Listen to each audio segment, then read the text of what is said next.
Hello et bienvenue à tous dans After School, le podcast qui explore la vie étudiante sous toutes ses facettes. Moi, c'est Rocha et aujourd'hui, on va parler de médecine et plus précisément des années d'internat et de comprendre quels sont les défis et les enjeux de ces années-là. On voit ça ensemble.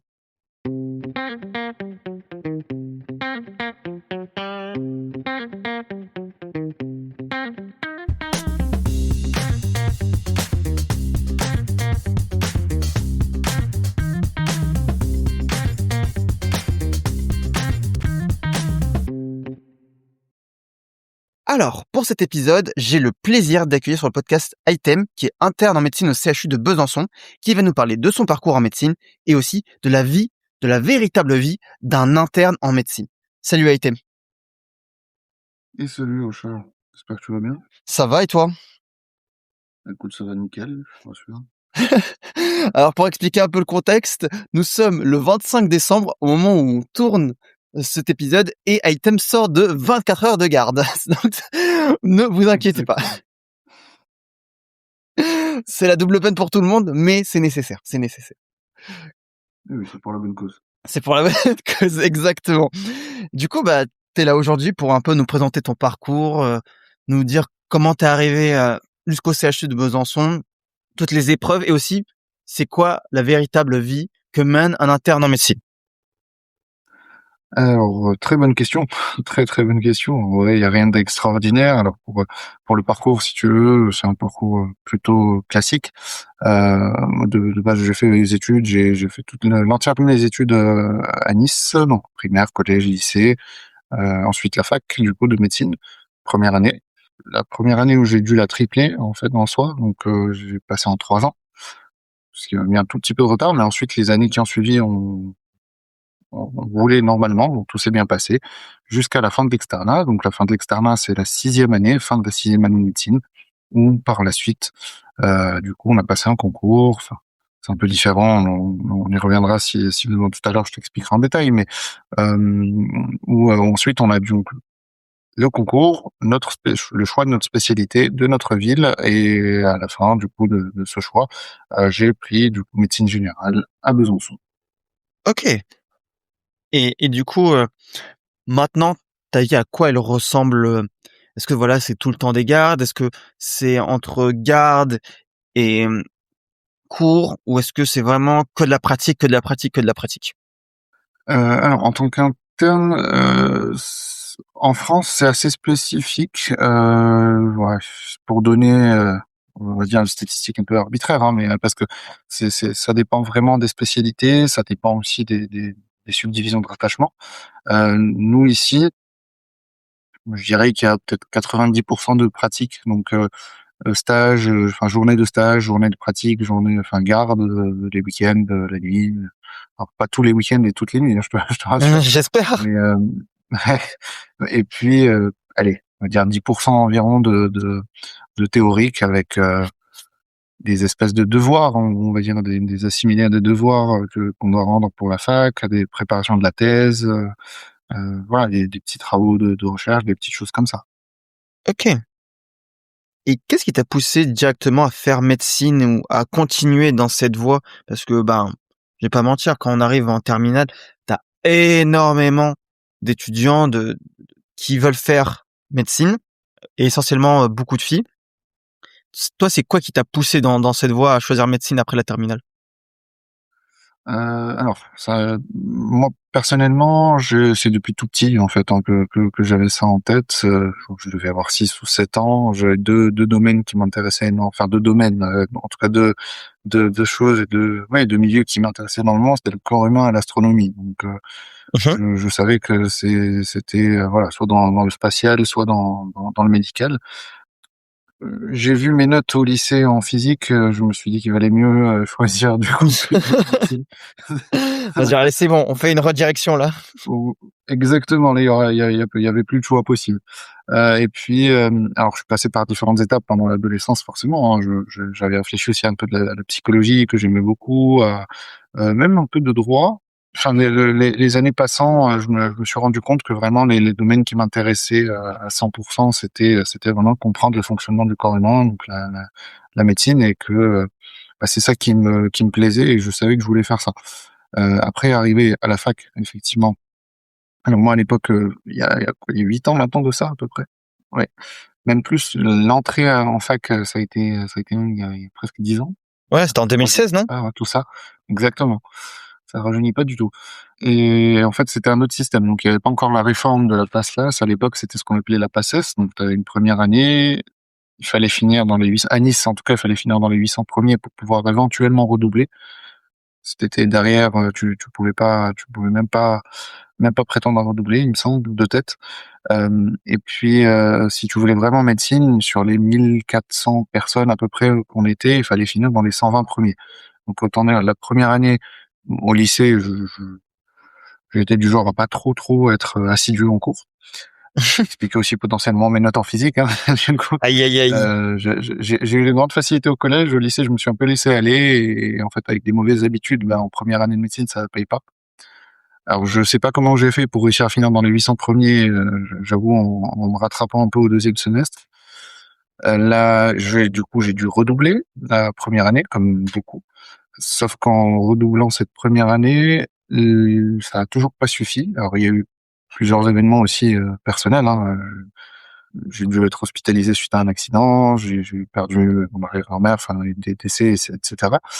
Ce qui a fait que j'étais pas dans les meilleures conditions et j'ai loupé médecine à 20 ou 30 places près. Oh non! Aïe, ah. Alors, il y avait à l'époque aussi la possibilité de demander une dérogation au doyen, donc spécifique, avec un dossier, avec voilà une justification, etc. Ce qui fait que j'ai eu la chance, quelque part, dans mon malheur, entre guillemets, si on veut positiver un peu et relativiser, d'avoir voilà, cette possibilité de tripler, donc de recommencer une troisième fois la première année de médecine. Mhm. Et au bout de la troisième fois, comme on dit, jamais 203, du coup, ça a fonctionné. Oh, Et puis, bien ça. j'ai pu enfin passer voilà dans ce domaine qui me plaisait parce que je savais que je ne voulais faire que ça et rien d'autre en fait, il y a rien d'autre qui m'intéressait. Hum, Voilà comment je me suis retrouvé en médecine et puis après bah les années déroulent et on se retrouve interne. hum. Et quand tu disais en première année, donc il y avait 120 places pour prétendre à la médecine générale, enfin en médecine. Ah, Euh, médecine tout court, oui, c'est ça. ok. 800, enfin en dessous des 120, entre 120 et 800 pour redoubler. Et vous êtes combien initialement au début de la première année? Au début, à la rentrée, en général, enfin moi l'année en tout cas, les 3 années où on était environ 1400 et quelques. Ah oui! Ouf, À Nice, en tout cas, c'était le cas, ouais. 1400. Ah, c'est énorme. J'arrive même pas à concevoir 1000 personnes. Ouais, la Oui. première année, il y avait une 120aine de places et le numerus, enfin, ce qui s'appelait à l'époque le numerus clausus, donc les 120 places, a été augmenté ensuite à 160, enfin, une première fois, puis une deuxième fois sur ma troisième année, jusqu'à 160 places, je crois, sur 1400. Ouais. Donc, grosso modo, c'est 10% qui pouvaient prétendre à passer en médecine. Waouh, c'est vraiment la folie, vraiment la folie. Tu te dis, la première année déjà, il y a l'enjeu, alors que initialement, tu vois dans les autres cursus, que ce soit licence, que ce Mm. soit les BTS, la première année, c'est plus une année d'apprentissage, de compréhension du cursus, et un petit peu d'affirmation. Et encore, c'est même pas tellement le cas. Mais là, t'arrives médecine, paf, il y a déjà la première épreuve, premier objectif à la fin de la première année. Tu Ah dis, oui, et faut. encore, là, je te parlais de l'ancien système de ce qu'on appelait la PACES, donc la première année commune aux études de santé. Là, il y a une réforme entre-temps. Maintenant, c'est plus trop comme ça. Je crois que, je t'avoue que, Maintenant, c'est pas pas trop cela. renseigné parce que c'était plus, maintenant, c'est PASS là. Et il me semble que t'as plus le droit, si tu fais la PASS, si tu choisis, donc le cursus PASS, t'as plus le droit de redoubler. Donc, s'il faut vraiment, enfin, faut réussir en one shot, en un coup. Sinon, t'as le cursus LAS où c'est un équivalent de licence et où à la fin de ta LAS, il y a un oral et si tu fais partie des meilleurs dans cet oral, tu peux prétendre à basculer ensuite en filière médecine. Donc c'est tout un autre système encore plus, Plus compliqué. après c'est ouais, on va dire plus complexe pour pas donner de jugement de valeur, mais ouais, différent en tout cas de ce que c'était à l'époque et à mon sens un peu plus complexe effectivement. Mmh. Mmh. Sachant qu'en plus, il y a de nouvelles réformes sur, maintenant il y a le numerus apertus et plus le numerus clausus. Maintenant, ils veulent Oui. réformer, et plus faire ni du clausus ni du apertus. Donc, c'est encore Oui, en parce plein que changement. concrètement, on va pas se mentir, hein, la différence entre numerus clausus et apertus, à part les lettres, il y a pas Ouais. grand-chose qui change réellement. Aïe, aïe, aïe. C'est vraiment, j'ai l'impression que médecine, à chaque fois, il y a de nouvelles règles qui pop. C'est, comme dans Palmacho. Attention, nouvelles règles. Ah, mais C'est c'est exactement ça. C'est tout à fait ça. Et puis dans tout ça, faut multiplier par le nombre d'années, hein, parce que chaque année, enfin en tout cas chaque cycle, il y a 3 cycles en médecine, peut être concerné ensuite par une réforme ou par une nouvelle règle. Mmh. Sinon, c'est pas drôle. On va parler un peu plus des études de médecine et un peu plus du cadre. Si on regarde un petit peu la chronologie, donc il y a, certes des années universitaires d'études, on a ensuite l'externat, l'internat et après, si je dis pas de bêtises, la thèse. Contredis-moi si je dis des bêtises. Et est-ce que c'est bien ça ou C'est ça? ça. En France, en France, c'est à peu près ça. C'est ça. Mmh. En fait, t'as alors la première année qui est un peu à part, Mmh. qui est un peu spéciale, comme on l'a dit, qui est assez commune à différentes filières. Et une fois que tu rentres dans le cursus médical, tu es donc dans, dans, dans, dans cette fin de premier cycle avec la deuxième année. Tu arrives ensuite, en fonction de comment on voit les choses, en deuxième cycle à partir de la quatrième année. Donc deuxième cycle, grosso modo, je vulgarise, mais c'est l'externat, c'est ce qu'on appelle communément l'externat. Donc qui est une période un peu particulière où après c'est encore une fois purement subjectif, mais à mon sens c'est la période, je pense, la plus complexe, pas forcément la plus difficile en termes de cours, de connaissances, etc., mais la plus complexe parce qu'il faut jongler avec les cours, avec les stages. Alors après, ça dépend des CHU, mais il y a certaines villes, typiquement à Nice, où on avait pendant des périodes donc de un mois de stage, un mois de cours, un mois de stage, un mois de cours. Sauf que pendant le mois de stage, eh ben, encore faut-il ne pas oublier les cours que tu as bossé. Donc en fait, quand tu sors de stage, si t'es pas en garde, parce qu'il y a aussi des gardes, faut bosser, sinon c'est pas drôle. Et puis encore une fois, pour un salaire, là pour le coup vraiment à l'externat, c'est même pas un salaire de misère parce que alors c'est même pas un salaire, je pense que il me semble que c'est une nom de rémunération. Une gratification? Enfin, on a un bulletin, en soi, on a une fiche de paye, Ah. mais il y a pas vraiment de poste, on n'est pas salarié, Ah oui, c'est peut-être d'un point de vraiment, vue juridique. En tout cas, OK. c'est le salaire, pour te situer, il est, à ce moment-là, environ 200 en première année d'externat, donc en quatrième année de médecine, il est 250-260 € sans garde. Et en sixième année de médecine, donc bac plus 6, tu finis à 400 et quelques, 480, 500 dans ces eaux-là. Et pour combien d'heures de travail? Euh, Dans le mois? Ou dans la semaine? en stage, tu veux dire? Ouais. Grosso modo, c'est théoriquement c'est en mi-temps parce que bah, à Nice typiquement c'était un mois sur deux. Dans d'autres subdivisions c'est 6 semaines de stage, 6 semaines de libre. Donc faut partir du principe que c'est à peu près l'équivalent du mi-temps. OK, donc vous êtes Mais payé moins qu'un en SMIC alors? réalité, tu fais des horaires. Ah oui, oui, totalement. Ça, pour le coup, totalement. Et OK. le plus aberrant, c'est les gardes. Les gardes, c'est. Enfin, je me rappelle de ce qu'on était payé sur l'externat à Nice. Et c'est le même salaire parce que c'est une grille tarifaire pour partout en France en soi, hein. Je crois que c'est à peine plus que 45 € pour une garde de nuit. Ah oui.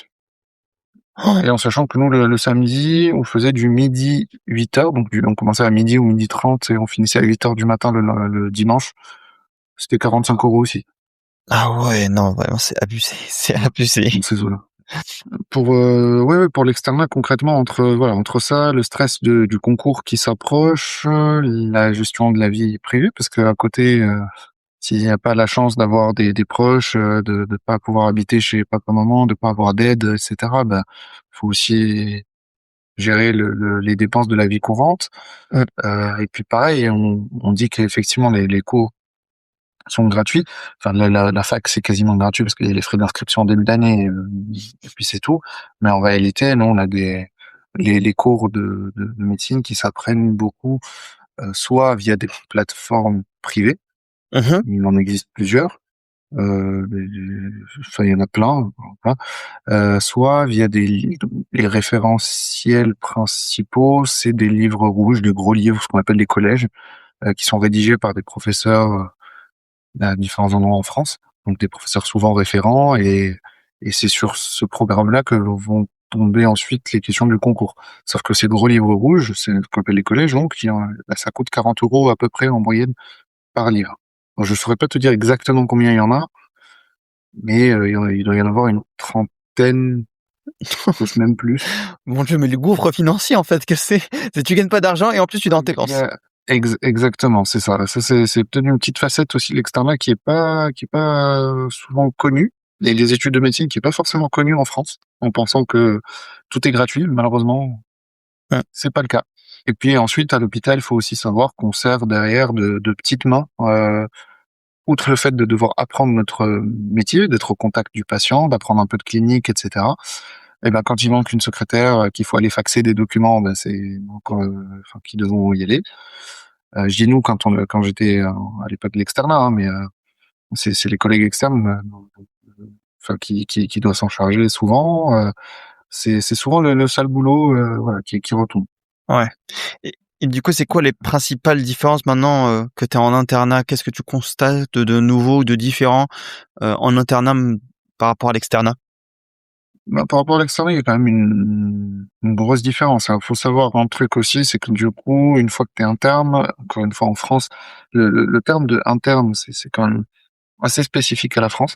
Dans d'autres pays, on appelle ça autrement, notamment je pense à la Suisse où on est considéré comme médecin assistant, par exemple. Ok. En fait, d'un point de vue purement légal, en France, un interne est médecin. Il a un droit de prescription, sous couvert bien sûr du chef de service ou d'un médecin chef, d'un médecin senior, mais il y a un droit de prescription et un interne est médecin. C'est C'est juste un médecin junior. docteur parce que oui, on peut appeler ça en soi le terme de docteur junior, c'est un terme spécifique à la dernière année d'internat maintenant. Ah, Parce ok. qu'encore une fois, il y a eu des réformes, donc non, il y a pas assez de réformes. Et rebelote, allez, c'est parti. Mais oui, on repart, c'est ça. Mais voilà, un interne est médecin, il est pas encore docteur parce qu'il a pas encore passé sa thèse, mais il est médecin. Mais donc la différence principale, c'est que quand tu es interne, tu as quand même plus de responsabilités, notamment pardon vis-à-vis des services. C'est à toi de alors tu es censé être médecin en formation encore, hein, mais en fonction de ta spécialité, du service dans lequel tu es, de la bienveillance ou non, de la disponibilité des chefs seniors ou non. C'est concrètement en France, c'est l'interne qui fait tourner l'hôpital public. Voilà, pour dire les termes, Hum. on pourrait dire, c'est l'hôpital public fonctionne grâce aux internes. Bah, Si demain justement, on supprimait tous les internes, alors que normalement les services ne sont pas censés dépendre des internes. Si demain on supprimait tous les internes en France, il n'y a plus aucun hôpital qui tournerait bien, comme il faudrait en tout cas. je pense qu'on en parlera un peu plus tard au cours de l'interview. Oui, Tu, bien tu, sûr. tu nous diras ça, Donc, mais c'est vrai que... je spoil un petit peu, mais voilà, la principale différence, c'est quand même en tant qu'interne, c'est que tu fais vraiment du soin, de la clinique, tu t'occupes du patient. Tu as quand même des tâches administratives, ça fait partie du boulot aussi, hein, mais t'es, disons que t'es quand même plus, c'était une pièce plus importante au niveau de chaque service. Hum. Voilà. T'es plus un pion comme avant, mais on va dire que tu joues le rôle d'un cavalier, quoi. Mais oui, voilà, c'est ça. T'es pas encore au statut de roi ou de dame, Hum. mais t'as progressé quand même. Il y a une certaine promotion quand même, avec un Ok. salaire, alors, pareil, hein, au vu des horaires pratiques qui toujours pas au niveau du SMIC exactement. Hum. Mais bon, au moins ça te permet d'avoir une vie quand même à côté. Hum. Et alors moi, je me t'ai toujours posé la question, comment ils font les étudiants en médecine pour obtenir une place en internat? Est-ce qu'il y a un concours à réussir? Est-ce qu'il faut poser des candidatures? Est-ce qu'il faut envoyer son dossier? Est-ce qu'il y a une épreuve spécifique? Comment ça se passe? Tout ce que je vais te dire là, ça relève vraiment, c'est spécifique encore une fois à la France. Dans d'autres pays, ça se passe totalement différemment. Encore une fois, je pense à la Suisse qui est à côté, je pense aux États-Unis, je pense à d'autres pays où ça fonctionne complètement différemment. En France, donc le principe même de l'internat, on a gardé le nom, mais ça a évolué entre-temps, hein. Mais grosso modo, c'est le même schéma. Tu finis ton externat, à la fin de ton externat, tu as un concours, donc encore un. Après le concours de première année, tu as un concours à la fin Alors, encore une fois, il y a eu une réforme, donc maintenant, il est en 2 parties ce concours. Un premier concours, théorique, enfin écrit en tout cas, heu, qui se passe à la fin de ta 5e année ou début de ta 6e année. Ça dépend comment on voit les choses. En général, Mmh. c'est vers octobre, donc c'est un peu à cheval entre la 5e et la 6e année. Ensuite, durant la 6e année, tu vas préparer ce qu'on appelle les ECOS. Alors, c'est examen clinique, objectif et structuré, quelque chose comme ça. Grosso modo, c'est des situations cliniques, tu en as une dizaine à passer, où tu arrives devant une salle, tu attends le top départ. C'est tous les étudiants en France, enfin tous les externes, donc en fin d'externat, passent la même chose au même moment. Ils Mmh. sont tous devant les salles, c'est les mêmes situations cliniques. Ils attendent tous le top départ. On retourne une feuille, on lit ce qui est enfin la situation qu'on a face à nous, on rentre dans la pièce et on doit savoir gérer la situation en question. Ah Alors, ouais. c'est pas forcément toujours des situations, d'urgence, «Ah là là, vite, il faut masser», comme on peut imaginer dans les films ou dans les séries, hein. Des fois, ça peut être gérer des situations administratives, pardon, quand, c'est des situations qui relèvent de la médecine légale ou de l'éthique. Ça peut être, savoir faire une prescription comme il faut. Enfin, c'est plusieurs consignes, mais qui ne relèvent pas toujours de l'urgence, hein. Ça reste Mmh. des situations cliniques qu'on peut rencontrer plus ou moins dans la vie de tous les jours. Et donc, à l'issue de ces 2 parties, première partie du concours en fin de 5e année, ensuite en fin de 6e année, il y a un classement, global qui est généré, donc national. En fonction du classement, donc alors j'ai plus les dates exactes, je voudrais pas te dire de bêtises, mais bon, durant l'été en tout cas, je crois que c'est vers août, il y a un choix de spécialité ensuite et de ville qui va se Mmh. faire en fonction du classement. Donc, grosso modo, le premier, il prend la spécialité qu'il a envie, enfin, il choisit la spécialité qu'il a envie et là où il a envie. Ah oui, il est 28 le roi. subdivisions, 28 CH. Ouais, c'est ça. Le premier, c'est l'avantage qu'il a, le major de promo, c'est que il peut, voilà, s'il a envie de faire, souvent, c'est les mêmes spécialités qui sont prises, hein, et prisées dans les premières places. Ophtalmo, je pense à voilà, l'ophtalmologie, la chirurgie plastique, la dermatologie. Bien évidemment pour la passion du métier, hein, ça on n'en doute pas. Ah, je sais pas si c'est de l'ironie parce que j'ai beaucoup de mal à détecter l'ironie. Un petit peu, Ah tu un petit peu. Non, en vrai, pas que je suis un peu médisant, c'est vrai qu'il y a des collègues qui sont, voilà, passionnés par ces matières spécialités-là, ces matières-là et qui sont effectivement passionnantes, hein, parce qu'il y a énormément de recherches potentielles et cetera. Mais bon, c'est vrai qu'il y a une corrélation quand même avec les meilleurs salaires ensuite. comme par hasard. Il faut pas être dupe, comme voilà, comme de par hasard, comme dirait l'autre. Et donc voilà, c'est des spécialités souvent qui sont les prises les plus rapidement. Et surtout, l'avantage aussi, c'est qu'il peut choisir au-delà de la spécialité la ville qu'il veut. Ah oui, c'est vraiment Donc si tu as envie d'être à Paris, bah, tu es à Paris. Si tu as envie d'être à Bordeaux, bah, tu peux aller à Bordeaux. Enfin, tu vraiment une grosse liberté. Ensuite, le deuxième prend ce qu'il veut, le troisième et ainsi de suite, jusqu'au dernier qui prend plus ou moins ce qui reste. Alors souvent, il reste quand même plus de spécialités que d'internes pour éviter que on se retrouve avec certains futurs internes sans spécialité. Donc c'est anticipé. Mais grosso modo, le dernier, il a plus beaucoup de choix mmh.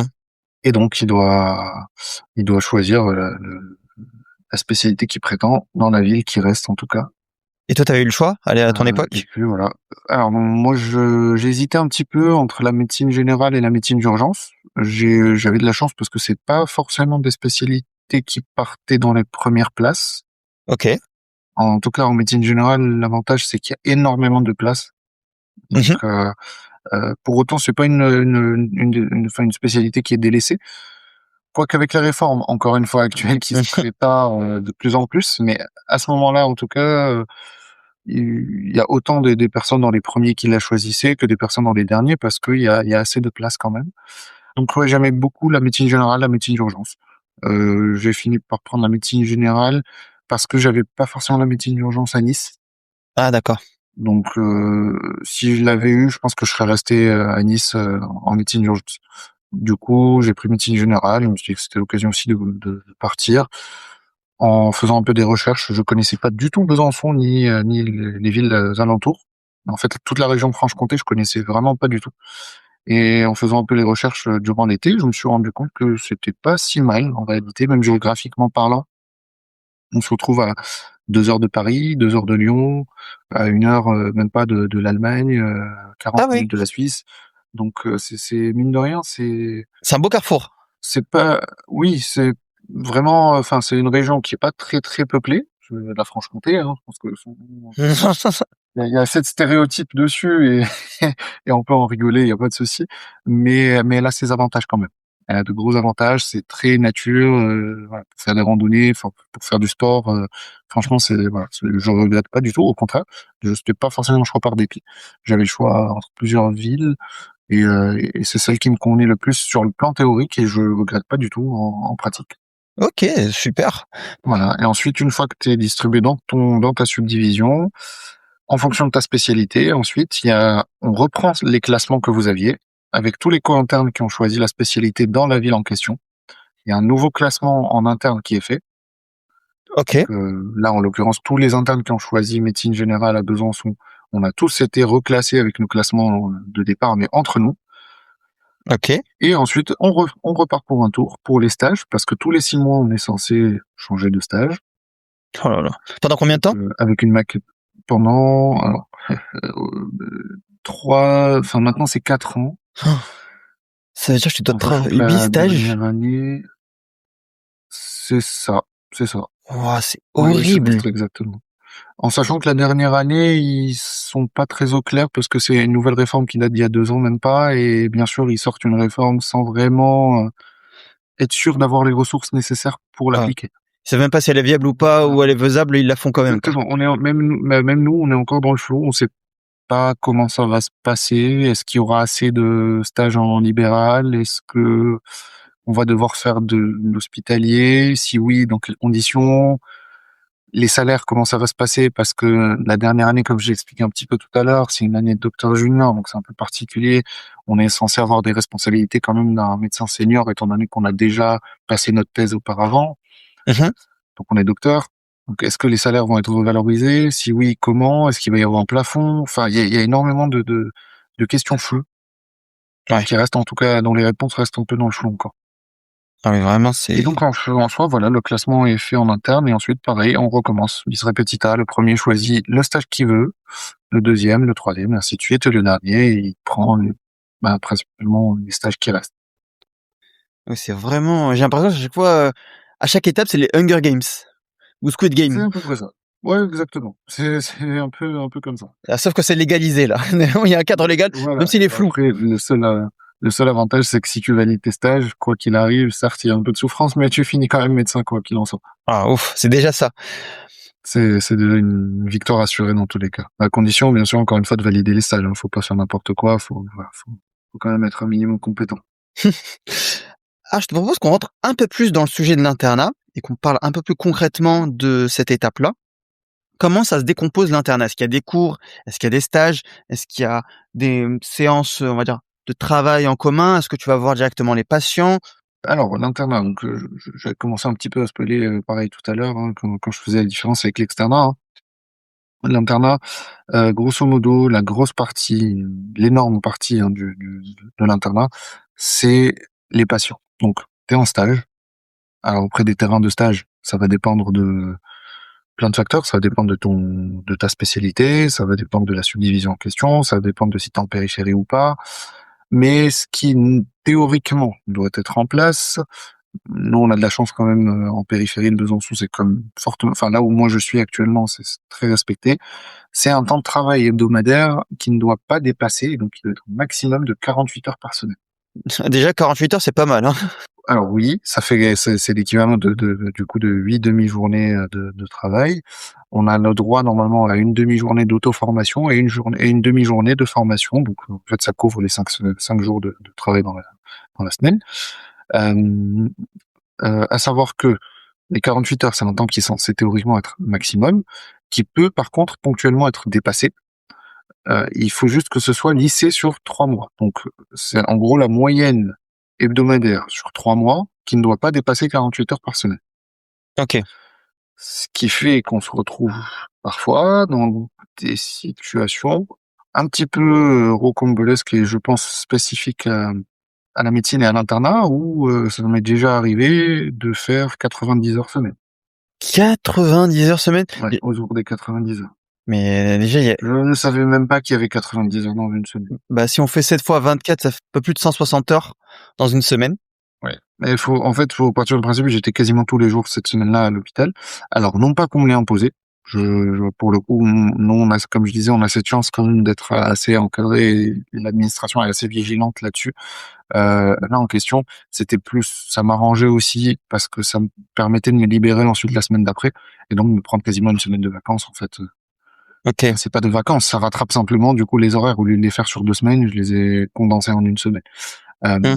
il y a maintenant d'autres spécialités dans d'autres coins en France, notamment, où les 90 heures que moi j'ai fait de manière plus ou moins volontaire et où je l'ai totalement accepté, et c'est moi qui étais OK avec ça, ne sont pas forcément laissées au choix et à la volonté de l'interne. Ah, ah d'accord. Posées sans être imposées. Ah oui, Voilà. c'est cordialement posé, mais voilà, tu suis désigné volontaire, quoi. On te dit pas de les faire, mais tu vas les faire. Ouais. Voilà. Donc c'est un petit peu côté un peu tabou malheureusement de l'internat, hein, mais voilà, grosso modo, donc il y a ces heures de stage et garde, parce que les gardes, bien sûr, sont inclus hein, dans ce travail-là hein, dont on parle. Sinon, c'est pas possible, on peut pas tout faire rentrer dans la semaine. Et c'est pour ça que je disais aussi, ça fait partie de la majeure, enfin, c'est la majeure partie en fait de ton temps. C'est voilà, le stage, les gardes. Maintenant, il y a le reste. Le reste, ça va être la préparation de la thèse, ça va être les petits devoirs qu'il faut faire à la fac, ça va être d'éventuels cours, des formations, que ce soit en congrès, parce que ça peut être de la formation médicale continue dans des villes, des congrès de médecine d'urgence, des congrès de médecine générale, des congrès de voilà de différentes spécialités, que ce soit sinon des petites formations à échelle plus locale. Ok. Dans tous les cas, voilà, il y a de la formation qui est quand même maintenue, et ce même après l'internat, hein, même une fois qu'on est diplômé, normalement, un bon médecin, bon est censé être en formation continue toute sa vie. Parce qu'il y a des nouvelles recommandations qui sortent régulièrement et voilà, faut se maintenir à jour. D'accord, ok. Ah oui. Ok, ah oui, c'est vraiment un travail de longue haleine, quoi. Et même, tu Exactement. t'arrêtes jamais d'apprendre. Non, jamais. Après, c'est aussi ça qui est un peu stimulant, c'est de se dire que, enfin, en tout cas, tant que la volonté est là, on continue constamment à être stimulé. Mmh. Et moi, personnellement, je trouve ça intéressant. Ok. Alors, tu nous as dit qu'il y avait énormément de pratiques. Enfin, 90% du temps en internat, c'est de la pratique. Comment ça se décompose la semaine deep d'un interne entre les gardes, les patients, les discussions avec le chef de service, les plannings, sur une semaine de, on va dire, 48 à 90 heures? Ah, 90 heures. Alors, ça, pour le coup, malheureusement, je vais pas pouvoir donner une réponse générale Mhm. parce que vraiment, c'est très aléatoire. Enfin, c'est très aléatoire. Enfin, en tout cas, c'est très dépendant de la spécialité. Un interne de chirurgie va pas avoir la même semaine qu'un interne d'urgence, Ok. qui n'aura pas la même semaine qu'un interne en cabinet de médecine en libéral, qui n'aura pas la même semaine qu'un interne de biologie ou de médecine en laboratoire ou voilà, ou autre chose de la sorte. Ok. Mais pour donner un ordre d'idée pour ce qui est du plus fréquent, à savoir les services d'hospitalisation, quand tu es en service, le schéma global, c'est que le matin, tu fais une visite, donc souvent avec les collègues externes, on va voir les patients, soit les patients qui ont été admis la veille, soit qui sont là hospitalisés depuis plusieurs jours. On fait le tour, on fait la visite médicale. Après les transmissions qu'on a eues souvent par les collègues paramédicaux qui commencent souvent, donc les infirmiers, les aides-soignants, qui commencent souvent un petit peu avant, voire des équipes de nuit aussi. On prend donc les renseignements, on va voir les patients, on les examine, on rentre au bureau ensuite, enfin on revient au bureau, on met des mots, donc des notes d'évolution, hein, tout ce qu'on a pris comme information. On fait les prescriptions nécessaires, s'il faut demander des examens, des avis, faire des lettres, voilà, s'il faut prescrire d'autres médicaments, prescrire des prises de sang, enfin, on fait ce qu'il faut faire au niveau du coup de la paperasse, si on veut. Ok. Ensuite, donc c'est souvent l'heure d'aller manger. Ça, c'est, je pense, une des parties qu'on préfère dans la journée. Donc la petite pause. Ensuite, on revient donc l'après-midi. Et alors l'après-midi, ensuite, il va y avoir les potentielles validations de sortie si elles n'ont pas été faites dans la matinée, donc les patients qui peuvent rentrer à la maison, on commence à générer les papiers, on les fait sortir, et puis surtout, il y a les admissions, donc les nouvelles entrées. OK. Donc pareil, on fait les admissions, donc l'examen clinique initial, on va voir le patient, on discute avec lui, qu'est-ce qu'il amène, pourquoi, etc., etc. Ça, c'est vraiment la journée type en service d'hospitalisation. Aux urgences, c'est différent puisque c'est de la médecine continue. En fait, c'est des entrées continues, c'est des patients qui vont pas rester sur place. Donc, en fait, c'est du travail entre guillemets à la chaîne, non pas à la chaîne du patient, mais à la chaîne dans les box. C'est-à-dire que on voit un patient qui arrive, qu'est-ce qu'il amène, on fait le mot, on prescrit et on passe au suivant et ainsi de suite. Au cabinet, c'est encore différent parce que l'avantage du libéral, c'est qu'il y a une grosse liberté. Donc, c'est en fonction du chef avec lequel on est, en fonction de comment il travaille. Il y a franchement, pour le coup, il y a de tout. Il y a des médecins en libéral qui font du 8h 19h. Il y en a d'autres qui font 8h midi, qui reprennent à 16h. Il y en a qui travaillent pas l'après-midi. Il y en a enfin, l'avantage du libéral, c'est que c'est vraiment, tu fais ce que tu as envie. OK. Voilà. Il y a rien à imposer. Et puis, souvent, tous ces stages, donc tous ces journées, elles sont censées plus ou moins s'arrêter vers maximum 18h, 18h30. Et c'est souvent à 18h, 18h30 que commencent les gardes, du coup, de nuit.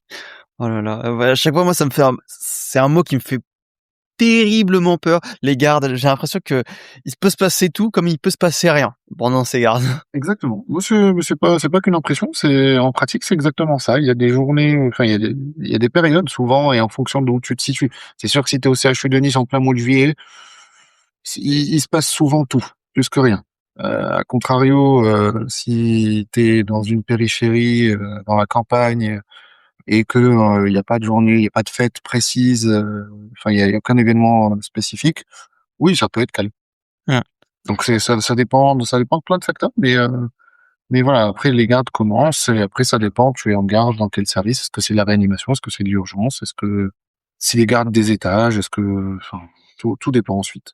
De manière globale, elles sont souvent assez rythmées, mais là oui, c'est là comme tu disais tout à l'heure, je sors effectivement d'une garde, moi je suis aux urgences pédiatriques, enfin là actuellement j'étais aux urgences pédiatriques en tout cas, donc c'est pas les mêmes pathologies, mais pour le coup, ouais, on n'a pas dormi aujourd'hui. Ah. Il y a eu des entrées en moyenne, je crois que c'était toutes les 20 minutes, on avait des nouveaux patients. De 20 à 30 minutes, on avait un nouveau patient. Toute la nuit, quasiment, jusqu'à 7h du matin.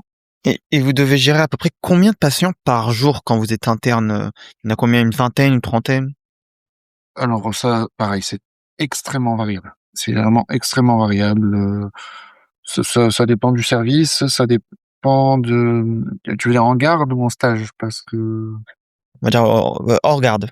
Ah, c'est variable, mais sur des services d'hospitalisation, c'est pareil. Et t'as certains collègues qui, s'ils entendent ça, qui vont un peu hausser les sourcils et venir me chercher pour me taper. Mais Non, personne va te taper, je t'inquiète pas. dirais qu'en moyenne, il y en a 8. Il y en a à peu près 8 à 10.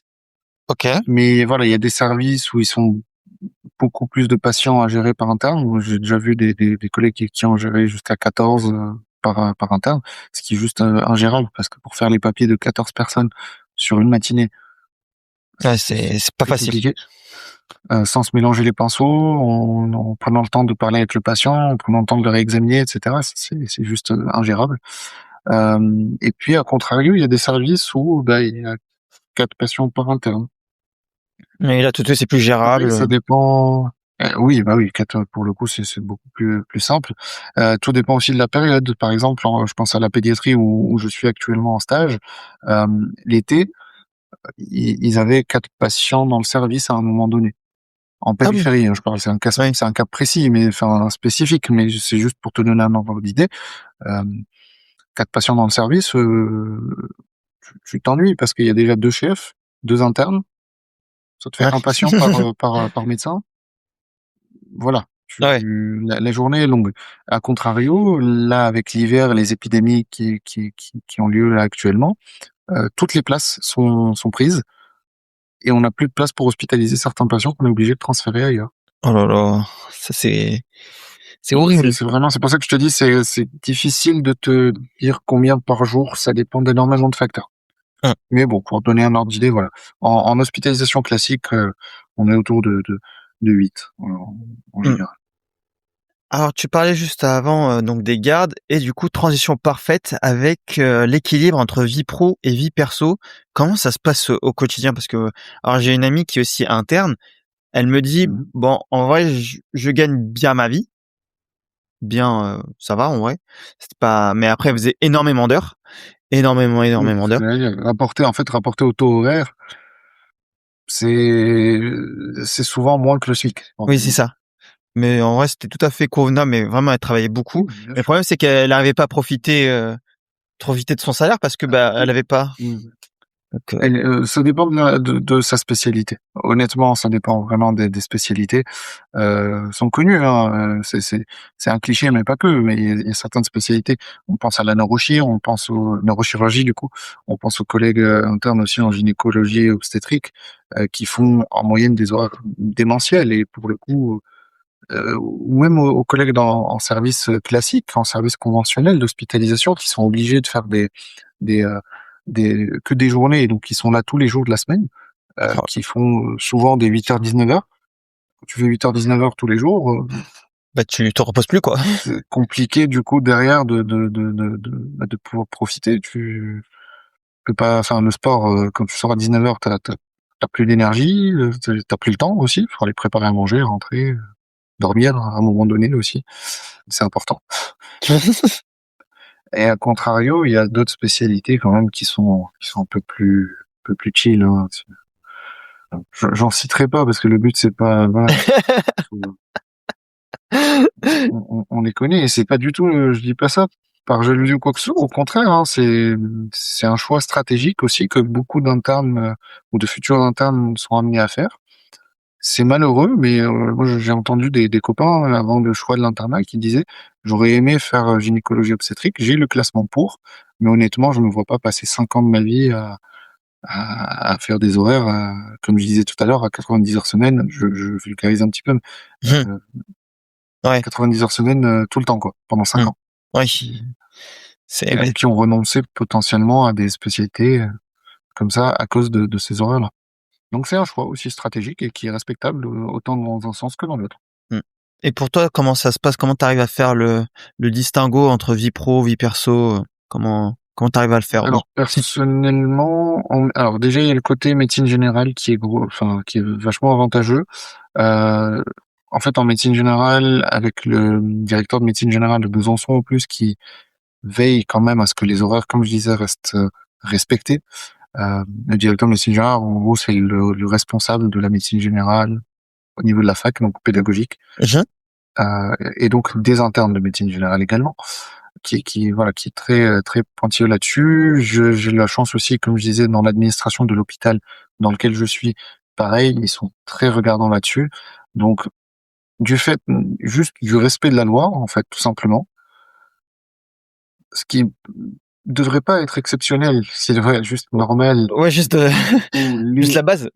d'autres, exactement, mais ce qui l'est, du coup, comparé à d'autres collègues, ailleurs en France, on a quand même cette possibilité d'avoir des week-ends, d'avoir, comme je disais, des jours de lissage. C'est-à-dire quand tu fais des grosses semaines, les semaines qui suivent, tu peux récupérer dessus.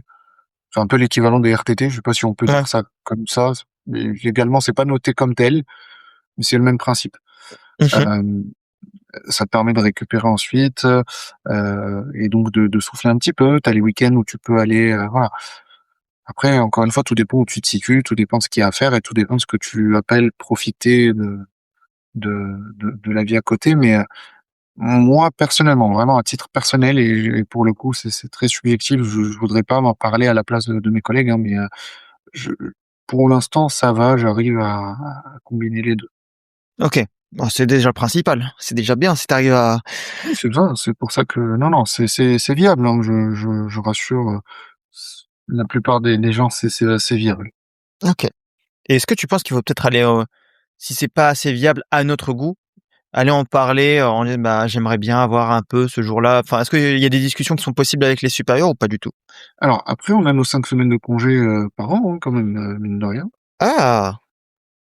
Oui, c'est comme tout à l'heure, on a les 5 semaines de congés par an.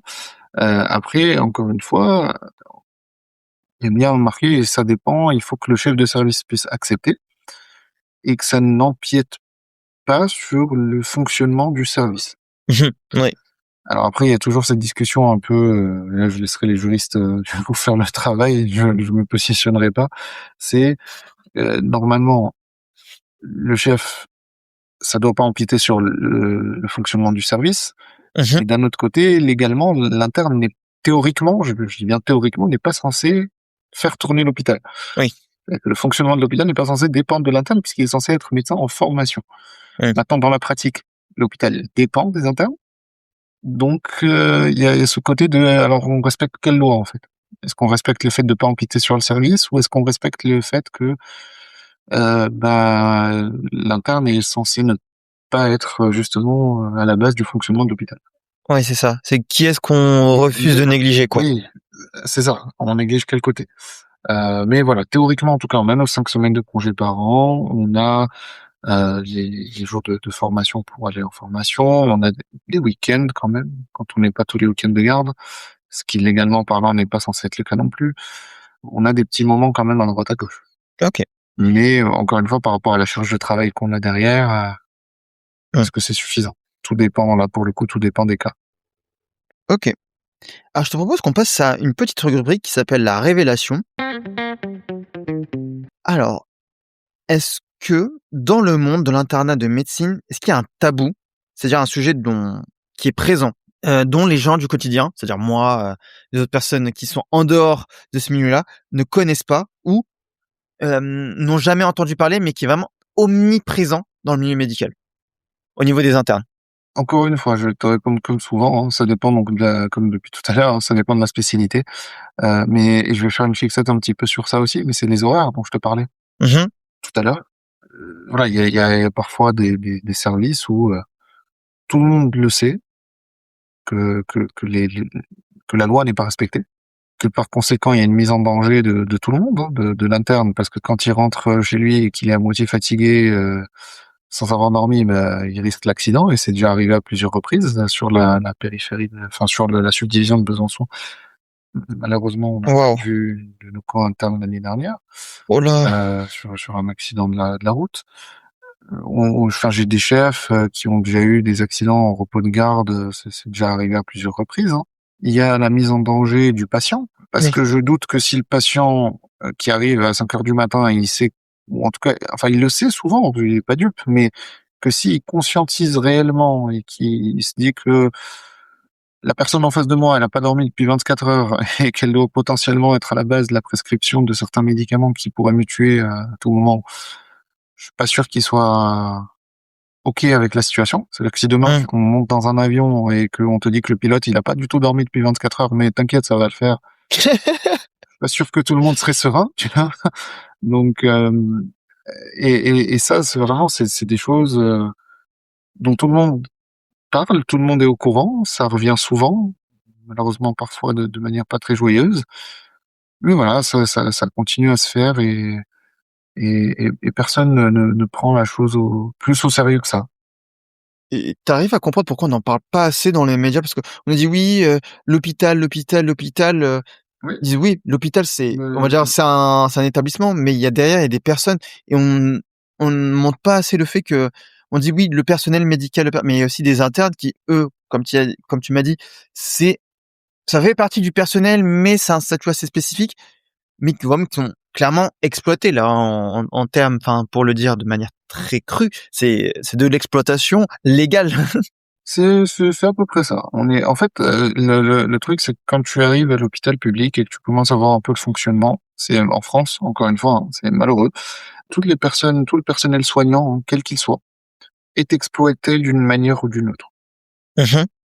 Alors chacun a ses spécificités, du coup. Les internes, c'est souvent le nombre d'heures de travail, c'est, la surcharge, parce qu'il y a enfin, une sorte de pyramide, non officielle, hein, mais où le chef va se défouler sur les sous-chefs, pour faire simple, les sous-chefs vont se défouler sur les sous-sous-chefs, et ainsi de suite. L'interne, du coup, va se faire, va recevoir, en fait, tout le défoulement, en fait, hein, des gens qui sont au-dessus, dans la hiérarchie. Encore une fois, tout dépend des services, hein. Il y a des services où ça se passe très bien, hein, mais voilà, en tout cas, ça peut être présent. Donc la surcharge, les horaires, mais il y a des collègues, je pense aux collègues encore une fois paramédicaux dont je parlais tout à l'heure, les infirmiers, les aides-soignants, qui sont dans la grande majorité des cas en France dans la fonction, enfin dans le service public, dans l'hôpital public, en sous-effectif total. Mais des fois, c'est des sous-effectifs où encore une fois, dans n'importe quelle entreprise, je pense que l'entreprise aurait fait faillite depuis bien longtemps, hein. Mmh.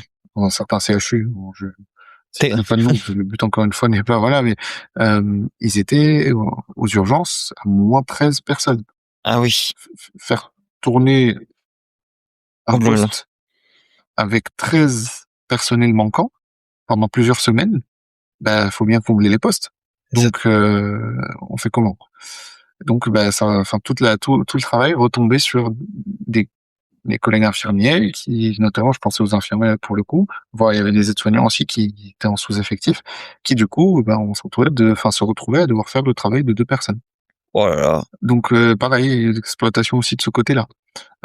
Et pareil, les médecins seniors aussi sont exploités d'une certaine manière, parce que quand on voit le salaire théorique d'un médecin débutant, quand on voit et qu'on le compare au privé, typiquement, c'est ahurissant, hein. Ouais. La différence, elle est, enfin voilà, qu'on le compare à des salaires des pays voisins. Enfin, donc il y a aussi l'exploitation de ce côté-là. Donc c'est pour ça que je disais, on parle là de l'internat. Donc effectivement, les internes ont ce côté exploité, se font exploiter de ce côté-là, notamment au niveau des horaires. Mais voilà, petite pensée aussi à tous les autres collègues qui aussi se font exploiter d'une autre manière. OK. Bon, déjà merci d'avoir un petit peu parlé de ça, parce que je pense que, bah, comme tu disais, de le conscientiser et de comprendre un peu plus l'ampleur de ce qu'il y a derrière et de comment fonctionne le système hospitalier public, c'est important. Je pense que de nouvelles réformes devraient être apportées. Après, voilà, je suis pas ministre. Non, on n'en doute pas. Ces réformes, ça sera à voir dans le futur. Ouais. Alors, on va parler un peu plus de l'humain qui est au cœur de ton métier, hein, et au cœur du milieu médical. C'est quoi le sujet, le cas le plus sérieux, le plus grave dont tu as eu à t'occuper? Alors ça a été pour mon cursus, c'était pas forcément sur le plan, pas forcément pendant l'internat, mais un cas spécifique, et paradoxalement, c'était même pas sur le plan médical que ça a été le plus complexe. OK, C'était vraiment sur le plan social. OK. C'est plus d'ailleurs sur le plan social. Après, bon, le plan social a eu un impact ensuite sur le plan de la santé et donc sur le plan médical, mais c'était le cas d'une patiente qui, disons, a traversé pas mal de problèmes dans sa vie Mmh. et qui les enchaînait en fait, vraiment, et qui a été admise pour tentative de suicide. Alors ça, je vous préviens, hein, du coup, juste c'est le moment Trigger triste un warning. peu ouais, malheureusement, mais ça a été assez difficile parce qu'il a fallu mobiliser énormément de ressources pour essayer de trouver des solutions. Les assistantes sociales, les du service, les psychologues, les psychiatres, les médecins, les urgentistes, ça a été assez marquant. Donc il a été admise pour tentative de suicide. On reviendra éventuellement sur le plan médical, et en fait, en fouillant un petit peu le dossier, le fait est que cette patiente était mineure à ce moment-là, sauf qu'on le savait pas forcément, OK. qu'elle venait de fuguer de chez elle, Oh là là. qu'elle avait essayé de se clarifier, enfin de se couper du coup les veines pour essayer de partir. Et en fait, quand on essaie de comprendre pourquoi, c'est parce qu'elle avait subi des agressions sexuelles à répétition, des viols à répétition, qu'elle avait été placée en étant enfant, qu'elle a subi du harcèlement scolaire avec des violences physiques, morales qui persistaient pendant toute son adolescence, et qu'en rentrant dans sa énième famille d'accueil ce soir-là, encore une fois, nouvelle agression sexuelle. Donc il a fallu mobiliser aussi la justice, enfin faire une information préoccupante, saisir le procureur de la République. Ça a été assez complexe, et même sur le plan médical. Donc c'est les pompiers qui nous l'ont amené aux urgences. Là, soit aux urgences adultes, sauf que à ce moment-là, on savait pas qu'elle était mineure. On n'a pas d'identité. On nous dit juste, voilà, ils l'ont récupérée, elle était par terre, il y avait quelques traces de sang, parce qu'elle s'était taillée au niveau des avant-bras, mais que c'était juste des petites coupures au moment où ils l'ont pris en charge. Ils ont mis juste des pansements spécifiques, sans rentrer forcément dans les détails, mais que voilà, il faudrait sûrement suturer parce que il y a des plaies et que voilà, il faut se refermer un petit peu. On essaie de faire le point et en fait, en enlevant les pansements, on se rend compte que la perte de sang est assez conséquente chez cette patiente qui se retrouve au bord du, alors pour pas utiliser forcément de termes techniques, mais enfin qui fait un malaise en fait, qui perd connaissance totalement et qui a perdu énormément de sang au point où elle était entre la vie et la mort et on se retrouve à devoir prendre en charge une patiente mineure avec énormément de problématiques sociales, juridiques, médicales, puisque du coup il faut agir aussi sur le plan médical urgent et quasi réanimatoire à ce moment-là. On n'a pas d'identité, donc on ne sait pas qui elle est à ce moment-là. Encore une fois, je te fais un peu l'histoire dans le désordre, dans tout ça, Mhm. mais enfin le dossier en entier, ça a été assez catastrophique. La nuit a été assez mouvementée, mais c'est vrai que à mon sens, ouais, c'est peut-être l'histoire la plus marquante que j'ai vue dans ma petite carrière jusque-là, de quelques années, entre l'externat et l'internat compris. Ah, c'est déjà pas mal là, c'est ouf, ah, c'est lourd. Et du coup, ma question, elle est simple, c'est comment vous arrivez à gérer ça psychologiquement, le fait d'être en première ligne, d'être confronté à ça, à des, enfin, quand je dis ça, à des situations qui sont très dangereuses pour les patients, mais aussi du point de vue social, psychologique. Alors, il y a plusieurs choses. Déjà, comme dans tout, hein, on n'est pas égaux. Encore une fois, heureusement ou malheureusement, tout dépend de comment on voit les choses, hein, mais chacun est différent, tout simplement. Et il y a des mécanismes d'adaptation chez chacun qui sont différents, en fonction du vécu, en fonction de la personnalité, en fonction de plein de choses, en fait, de plein de facteurs, de plein d'éléments. Euh, donc déjà, il y a ce côté-là, et souvent, quand tu aimes bien les urgences, quand tu es attiré justement sur ces lignes de front, c'est qu'il y a un côté où tu sais que tu as déjà une capacité d'adaptation et de recul sur ce genre de situation. C'est un peu à l'image de l'armée. Si t'aimes pas le sport, que t'aimes pas les trucs physiques et que t'aimes pas la violence, ça peut sembler bête à dire, hein, mais tu vas pas t'engager dans une carrière militaire. C'est vrai. Voilà, donc il y a énormément de spécialités en médecine, et c'est l'avantage qu'on a quand même. Donc déjà, si tu es dans cette logique, si tu aimes bien les urgences, si tu fais énormément de garde, que tu en reprends énormément, il y a déjà ce côté-là. Maintenant, on peut être malheureusement du coup confronté à ce genre de situation difficile, effectivement, peu importe la spécialité, un jour ou l'autre.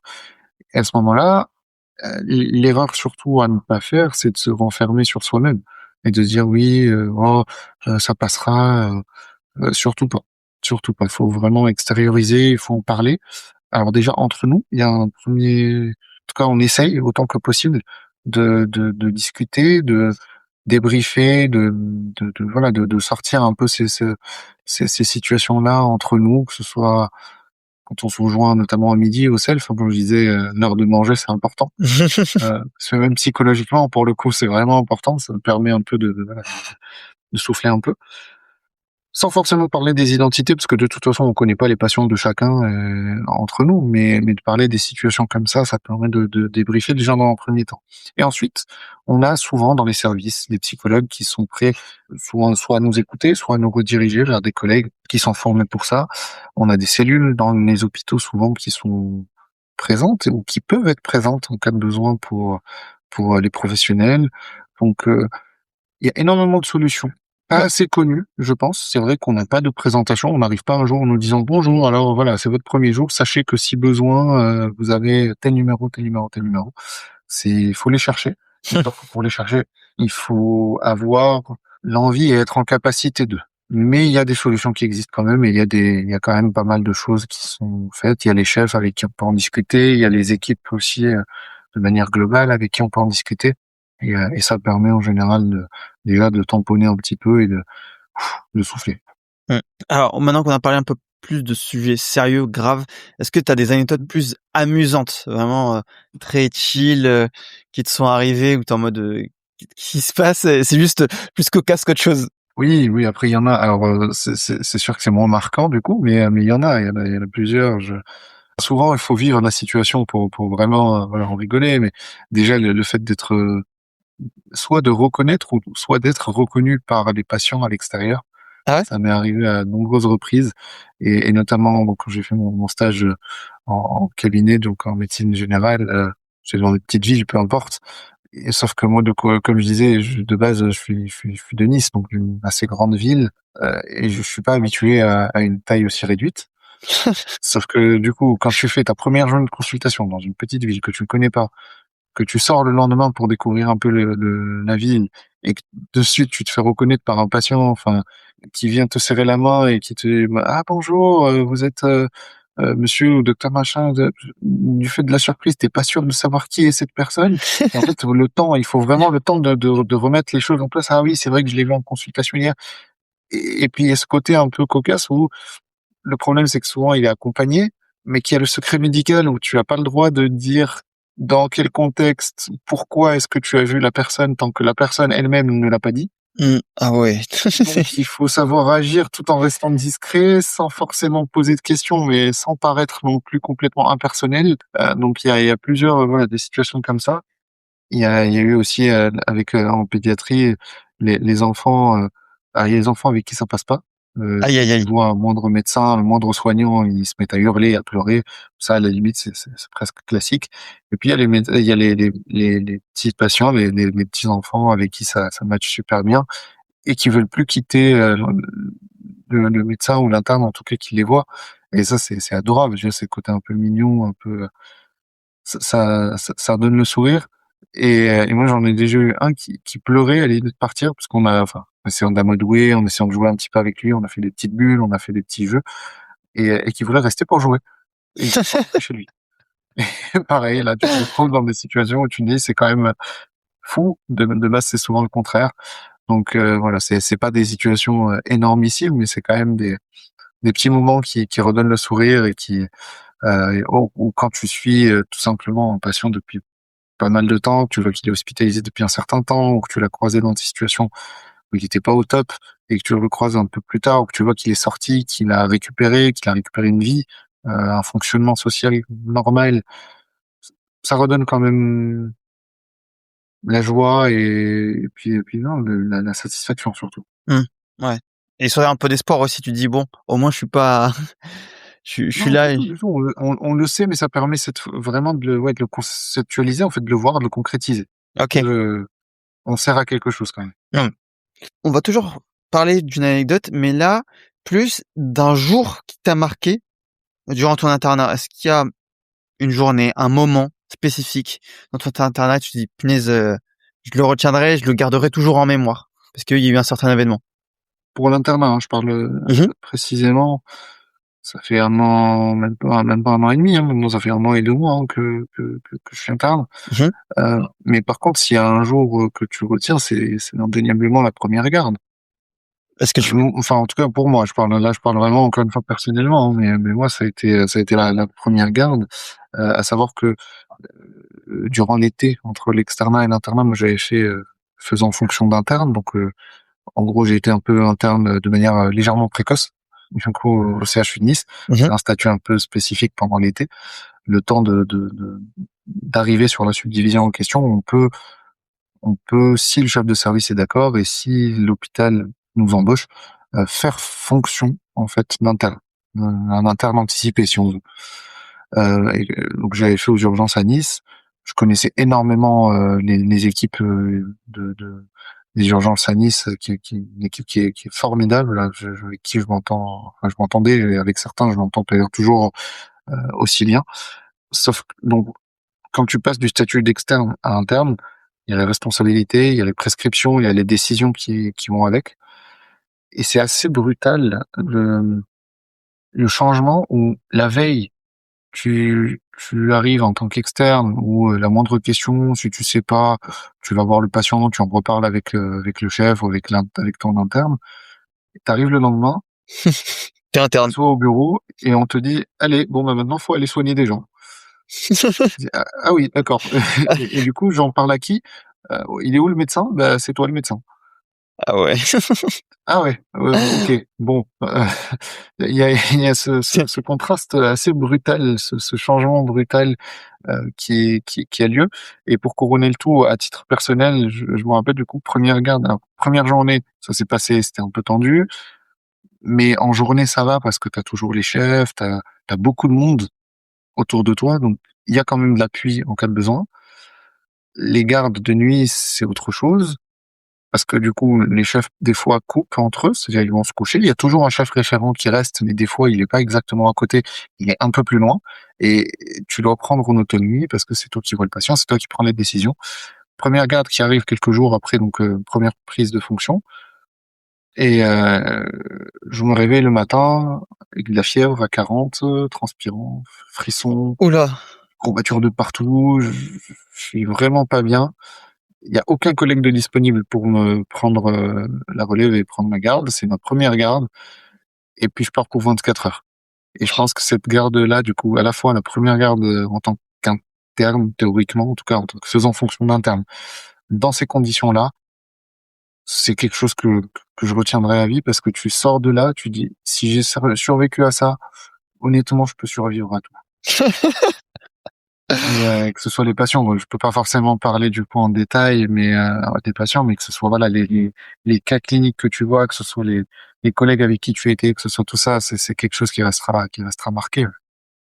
OK. Ah oui, c'est vrai quoi, la première garde, ça doit être un rite, un rituel, je pense. Ouais, avec le taux d'adrénaline qui va avec. Exactement. On va parler un peu plus des conditions de travail si tu le veux bien. Alors, on Ouais. entend souvent que l'hôpital public manque cruellement de moyens humains et vous, en tant qu'interne, toi en tant qu'interne, comment tu le ressens? Ben, en fait, on le voit à la fois en tant que spectateur, nous, de notre côté. C'est-à-dire quand tu vois les collègues travailler, tu te retrouves. Alors, moi, il y a le côté médico-légal où on essaie, enfin, les collègues essaient de se couvrir en tout cas au maximum, mais bon, souvent, t'as pas trop le choix et donc, comme tu disais, les aides-soignants se retrouvent à faire du, des dépassements de tâches en fait, faire des tâches qu'ils sont pas censés faire, qui sont censés relever normalement des collègues infirmiers, les infirmiers qui prennent des décisions euh, qui sont censées relever du médical, les médecins qui sont débordés également. Enfin, c'est vraiment dans le fonctionnement, dans l'ambiance globale. Dans l'ambiance globale, malheureusement, il y a énormément de départs. Il y a énormément de turnover. Les équipes sont très peu stables. Euh, Là où il y a encore quelques années, on avait des infirmiers ou des collègues qui faisaient des carrières de 30 ans dans un même service. Aujourd'hui, c'est quasiment plus possible. Il y a un surmenage, il y a un burn-out, qui est beaucoup plus présent en fait, Mmh, du fait de ces conditions qui ne sont juste pas viables, tout simplement au long terme. mmh. Mais justement, on m'avait dit donc, lors d'un dernier épisode, de ce podcast avec, une étudiante qui a fait infirmière et qui maintenant, est infirmière, que la carrière d'une infirmière est, inférieure à 10 ans. Alors elle m'avait donné un chiffre, mais de mémoire, c'était vraiment inférieur à 10 ans, comptant les années d'études. Ah oui, oui, on a énormément de collègues qui partent, qui font une reconversion professionnelle et qui vont faire complètement autre chose, mais vraiment qui n'ont rien à voir. C'est fameuse blague de je vais aller élever des chèvres au fin fond de la Cambrousse, mais c'est pas tant une blague que ça. Ouais, c'est vraiment, C'est vraiment pas une blague. C'est ils vont faire des formations, faire autre chose et ouais, qui abandonnent le métier. Chose qui était encore inconvenable il y a encore quelques années de cela. Hein. mmh. Et tu penses que c'est dû à quoi? Est-ce qu'il y a trop de demandes, pas assez d'offres? Il y a pas assez de ressources de manière, générale? Ou, est-ce qu'il y a une autre, cause dont on connaît pas forcément l'ampleur? C'est de toute façon, enfin moi je pars toujours du principe de manière globale qu'il y a aucun problème qui soit unifactoriel. Il y a Mmh. toujours plusieurs raisons. On peut pas avoir une seule raison unique qui explique une problématique. Et honnêtement, enfin si on cherche à énumérer pour citer les grandes lignes, hein, mais c'est sûr que déjà les ressources concrètement, Mmh. les ressources humaines, les ressources enfin, c'est quand même fou. Il y a des choses qui sont aberrantes, mais pareil que le grand public enfin, dont le grand public s'en rend pas forcément compte, mais qu'en interne, tu te dis, mais c'est pas possible. On est en France, on est dans des hôpitaux, quand même censés être de dernière génération, et on se retrouve en pénurie de certains matériels dont on a besoin tous les jours. Ouais, non, Certains traitements qu'on ne trouve pas à l'hôpital. c'est absurde, vraiment, c'est absurde. Enfin, voilà, que ce soit des ressources matérielles comme ça, que ce soit les ressources humaines, parce que là, on n'a pas assez de personnel, que ce soit les ressources financières, parce que pareil, encore une fois, avec les responsabilités, les horaires, le travail, etc., il n'y a pas un seul poste à l'hôpital. Je parle bien des postes soignants et pas des postes bureaucratiques. Mhm. Que quitte à mettre certaines personnes sur le dos, ça pour le coup, j'en prends l'entière responsabilité, il n'y a pas de souci, mais il y a des aberrations réellement quand on voit les salaires et les avantages autres que financiers. Hein. Des fois, c'est même les avantages dits en nature, hein, ou les avantages matériels autres, les voitures de fonction, les logements de fonction, des choses comme ça, Hum. pour des personnes qui font des horaires de bureau. Encore une De fois, sans quoi? minimiser les bureaux, réellement, c'est pas le but, c'est pas de, c'est ce qu'il faut comprendre, c'est pas le problème ne réside pas dans les problèmes, dans les horaires de bureau. Le problème réside dans le fait qu'on accorde des avantages et des privilèges, entre guillemets, à des personnes qui ont des horaires potentiellement gérables avec une vie de tous les jours, et pas à des personnes qui font des horaires inhumaines, en fait. Enfin, tu peux leur enlever le entre guillemets, hein, ce sont des avantages clairs et nets. Hein, y a Donc, pas, ouais, non, mais voilà, il y a énormément, outre que les salaires qui sont plus élevés, c'est aberrant, c'est il y a ce aberrant. côté-là. Et donc, bah, forcément, il y a le manque de considération aussi, que ce soit au niveau politique ou au niveau administratif. Hum. Ou même au niveau d'ailleurs des supérieurs hiérarchiques, parfois, hein, les cadres de santé, certains, pas tous, il y en a des très très bien, il y a des adorables avec qui on s'entend super bien, avec qui, enfin, il y a aucun souci. Mais il y en a certains avec qui ça match moyen. Mais en fait, plus tu remontes la pyramide et la hiérarchie jusqu'aux responsables politiques, et plus tu te retrouves avec un manque de considération énorme, Hum. énorme. Bah, Ouais. Et ouais, donc ce qui explique l'état actuel des choses. hum. Et on va parler un peu plus des conditions de travail au niveau des, on va dire, conditions relationnelles entre internes. Ça se passe comment l'ambiance entre les internes? Est-ce qu'il y a une compétition ou est-ce que vraiment c'est la bonne ambiance? Vous discutez entre vous, vous faites des petites soirées ou chacun pour sa gueule, advienne que pourra? Non, non, non, encore une fois, pas en France. Un internat, ça y est, on a fini les concours. Nos cursus ou nos carrières ensuite ne dépendent que très peu des autres. Donc il y a moins cette animosité. Après, il y a toujours des exceptions. Hein. Je pense notamment à des personnes qui visent des carrières hospitalo-universitaires à la PHP, donc à Paris, dans les plus hauts hôpitaux. C'est sûr que quand t'as qu'un seul poste de professeur universitaire où au-dessus c'est le soleil et où t'as pas d'autres possibilités et qu'il y a 6 ou 7 personnes qui prétendent à ce poste, automatiquement il va y avoir une petite rivalité. Mais c'est des cas qui sont quand même extrêmement spécifiques. Sur 10 000 internes, il y en aura peut-être une vingtaine, une trentaine qui visent des postes comme ça.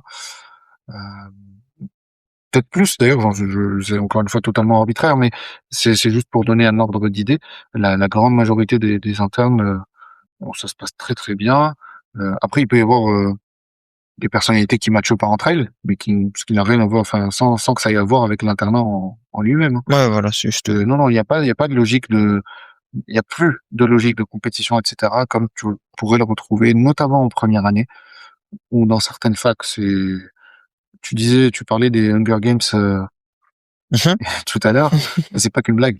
C'est-à-dire que pour te donner un ordre d'idée, en première année, je me souviens, alors pas à Nice, il y avait quand même une espèce de fraternité de solidarité globale, mais dans d'autres facs, encore une fois, je citerai pas forcément de nom de ville, tu laissais tes affaires à la BU, donc à la bibliothèque, tu partais aux toilettes, tu revenais, tu les retrouvais plus. Non, mais c'est quoi ces gens là? C'est quoi Hein. ces gamins là? T'avais des redoublants qui avaient déjà participé à des cours, qui allaient spécifiquement perturber le cours pour que les premières, enfin les primo, ceux qui viennent d'arriver, les primants en fait, ceux qui n'ont pas redoublé encore, ne puissent pas avoir un cours digne de ce nom entre guillemets. Ah oui, il y a plein d'anecdotes comme ça. Donc en première année, c'est assez présente cette compétitivité et cette compétition malsaine d'ailleurs. Mais plus tu avances, c'est moins c'est le cas. Et à l'internat, non, il n'y a pas du tout, vraiment pas pour le coup. En tout cas, moi, je le ressens pas du tout. Ça se passe très très bien. On se voit à l'extérieur, on fait des petites soirées, on va boire un verre. Enfin, voilà, ça se passe très très bien. Ah bah cool, si c'est le principal, franchement, c'est Ah déjà. oui, et ça aide énormément d'ailleurs. Ça Mm. aide énormément. Moi, c'est vrai que oui, quoi, comme tu disais, en vrai, tu peux en parler plus facilement si tu as des problèmes avec tes collègues, si déjà tu as des bonnes relations avec eux. Et en vrai, ça rend le travail un peu plus, on va dire, viable, ou tu arrives plus à le tenir, à endurer sur la durée Plus si tu as une bonne acceptable. ambiance. Tout à fait. Tout à fait. Mm. On va avoir les deux dernières questions de l'interview. Après, on passera au débunkage de certaines croyances. Alors, Avec plaisir. pour ton avenir, c'est quoi tes prochaines étapes dans ton cursus? Donc là, comme tu me disais, t'as fait la première année et demie d'internat. C'est quoi les prochaines étapes pour toi? Ouais. Alors, bon, il y en a plusieurs, hein. Il y en a plusieurs. Nous, encore une fois, spécifiquement à la médecine générale, après la validation du 3e semestre, je peux demander si tu te sens prêt. Après, c'est libre à toi, hein. C'est en fonction des capacités de chacun ou du ressenti, en tout cas, de l'auto-évaluation de chacun. Tu peux demander la licence de remplacement, qui t'est accordée ou non par le Conseil de l'ordre en fonction de tes stages, en fonction de comment ça s'est passé, en fonction de ton, voilà, de tes motivations. Ça te permet de faire des petits remplacements, Ok, remplacer les médecins quand ils sont en vacances, quand ils sont en congé, quand ils sont congé, j'entends congé grossesse, maladie, de faire des gardes aussi en tant que quand il manque un médecin senior. Encore une fois, c'est un peu comme faire fonction de médecin senior, de remplacer littéralement. Ensuite, l'étape d'après, ça sera de passer la thèse. Donc, on a déjà fait valider le sujet, il y a une trame qui est déjà prête. Maintenant, faut faire la thèse. Donc, faut envoyer le questionnaire, le récupérer, faire les études statistiques, enfin, tout le déroulement de la thèse en question. Une fois que la thèse est validée, il faut la valider avant la fin de la 3e année. Dans tous les cas, ça c'est maintenant obligatoire. Et ensuite, il restera juste la dernière année de docteur junior à valider avec une validation du mémoire du diplôme d'état spécialisé en médecine. Donc, le mémoire, c'est pas très compliqué. On rassemble les devoirs entre guillemets qu'on a eu à faire en médecine générale. On les ok. compile, tous les devoirs qu'on a fait durant tout l'internat. On fait une trace d'apprentissage, donc on sort une sorte de diapo où on va choisir parmi les devoirs qu'on a pris deux, trois cas intéressants, Ok. mettre deux, trois congrès, deux, trois formations continues auxquelles on a assisté, ce qu'on en a tiré, voilà, vraiment les grandes lignes. Présenter ça devant un jury. Et puis, s'ils sont OK et qu'ils te le valident, le mémoire est validé. Et là, il restera juste à attendre le 1er novembre, en tout cas le premier lundi, du coup, non férié du mois de novembre de l'année en question. Et ensuite, tu es à la fin de ta 4e année, du coup, tu es, ça y est, en poste en tant que médecin senior. Et tu fais le serment Alors après, d'Hippocrate. libre à toi. Ça, c'est à la thèse. C'est pendant la thèse, à la C'est fin. pendant la thèse? Ok. Ouais. Si on te valide ta thèse, tu fais le serment d'Hippocrate et tu es nommé docteur à partir de là. Ok. Ah Et bah, puis ensuite, voilà, il restera ça. Et puis après, ça dépend de chacun, ça dépend de tes projets. Est-ce que tu veux travailler en hospitalier? Est-ce que tu veux t'installer? Est-ce que tu veux faire des remplacements? Est-ce que de l'intérim? Est-ce que et tu veux te prendre une année sabbatique? Est-ce que enfin, après chacun, non, mais littéralement, chacun est libre de faire ce qu'il souhaite. ok. Et dernière question de l'interview. Alors, je la pose à tous mes invités. Qu'est-ce que tu dirais au toi d'il y a 10 ans? Donc, on revient, on est en 2015, fin 2015, début 2016. Donc, t'es entre la première et la terminale, si je dis pas de bêtises. Juste de pas lâcher, en fait, de pas douter, en fait. C'est surtout ça. Ok, ne Parce que doute des pas. fois ouais, pas douter. Tu sais ce que tu veux. Peu importe le temps que ça prendra, ça finira par arriver. Ok. Peu importe les moyens, peu importe le chemin, peu importe les trajectoires, peu importe du temps que tu arrives à ton résultat, c'est c'est l'essentiel. Et Peut-être aussi, ne fais pas l'idiot pour rester poli en première année et mets-toi au boulot quand même. Ça peut te faire économiser 1 ou 2 ans quand même. Voilà. Mmh.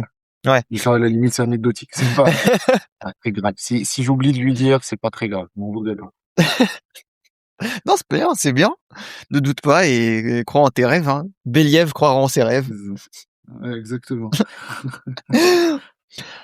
OK, alors on a fini la partie interview, on va passer à la partie débunkage. Donc j'ai 5 croyances populaires sur les internes en médecine et à toi de me dire si c'est vrai ou faux. Alors, premier mythe, l'interne sait tout et ne se trompe jamais. Bien sûr, tout à fait, c'est bien connu. Alors je rigole, non, je te rassure, c'est totalement ironique. Non, déjà de base, l'omniscience, ça n'existe, enfin, chez les humains, ça n'existe pas. Quelqu'un qui vous dit qu'il sait tout et qu'il se trompe jamais, faut fuir loin, très loin. Ah, c'est pas possible. Il n'y a pas une personne dans le monde qui ne se trompe pas, même les plus grands experts, les plus grands savants, les plus grands, voilà. Donc, et c'est une grosse faute. Je dirais même pas que erreur, mais ça devrait même être une faute que d'estimer tout savoir, parce que c'est là où on fait le plus d'erreurs, en réalité. Mmh. Donc, non, pas du tout. Deuxième mythe, l'interne est juste là pour faire le sale boulot. Alors, théoriquement, non. Dans la pratique, ça dépend. Dans la pratique, ça dépend d'où tu te situes, dans quel stage, dans quel service, dans quel hôpital. Donc, encore une fois, voilà, tout dépend. Mais non, non, on va dire dans la majorité des cas, fort heureusement quand même, non, pas que. Ouais. Ça fait partie du boulot, mais pas que. Troisième mythe, les internes sont tous débauchés, fêtards, façon folklore caraban.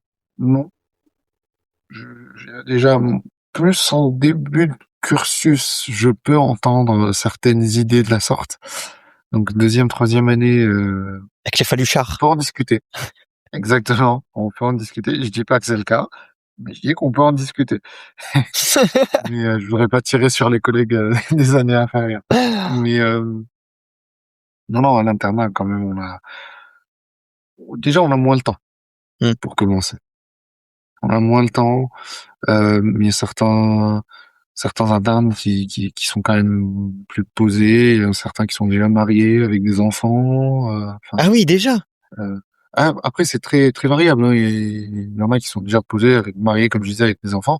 Et il y en a qui savent, enfin, qui n'ont pas d'appartement, qui savent pas exactement où est-ce qu'ils vont aller au prochain semestre, qui vivent leur meilleure vie. Donc c'est très très divers. C'est à l'image de la société en fait quelque part. Mais par définition, du coup, non, ça répond beaucoup moins à cette croyance-là que dans les années, notamment en deuxième, troisième année. L'interne vit tout le temps à l'hôpital et n'a pas de vie personnelle.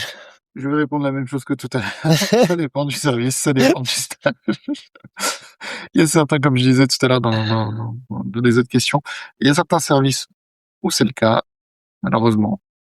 Encore une fois, quand tu fais 90 heures semaine toutes les semaines, bah, peut-être pas toutes les semaines, mais en tout cas, quand tu es à plus de 72 heures semaine, toutes les semaines, pour le coup, oui, on peut considérer que tu vis à l'hôpital. Tu vois plus les gens de l'hôpital que ta propre famille, donc oui.